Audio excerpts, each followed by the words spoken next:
नमस्कार मैत्रिणींनो, कशा आहात? परमेश्वराची भक्ती करत राहा, खुश आणि आनंदी नक्कीच राहाल.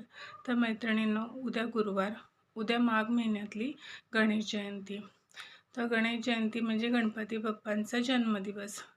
तर हा दिवस आपण अत्यंत उत्साहाने साजरा करतो. तर या दिवशी पूजा करण्याचा वेळ सांगते तुम्हाला. ही गणेश जयंती पहाटे 2:47 चालू होते ते दुसऱ्या दिवशी म्हणजे शुक्रवारी 2:30 आहे. त्याच्यानंतर शुभ मुहूर्त म्हणजे पूजा करण्याचा गणपती बाप्पांचा शुभ मुहूर्त हा 11:30 वाजल्यापासून ते साधारणपणे 1:30 वाजेपर्यंत आहे.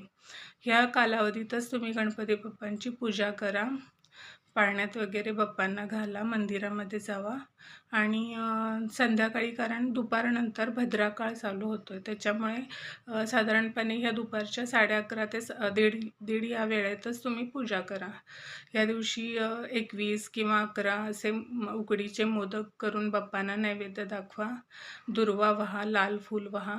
त्याचप्रमाणे अथर्वशीर्षाचं पठण करा. अगदीच काही जमलं नाही तर काम करत करत वेळ मिळाला नाही तर ओम गंग गणपतये नमः या मंत्राचा जाप नक्की करा. कारण की ह्या दिवशी गणपती बाप्पांचं तत्त्व हे वातावरणामध्ये जास्त स्प्रेड झालेलं असतं, त्याच्यामुळे ह्या मंत्रांचा आणि स्तोत्रांचा आपल्याला 10 पटीने 100 पटीने जास्त फळ मिळत असतं ह्याचं. त्याच्यामुळे हे उपाय नक्की करा. नमस्कार.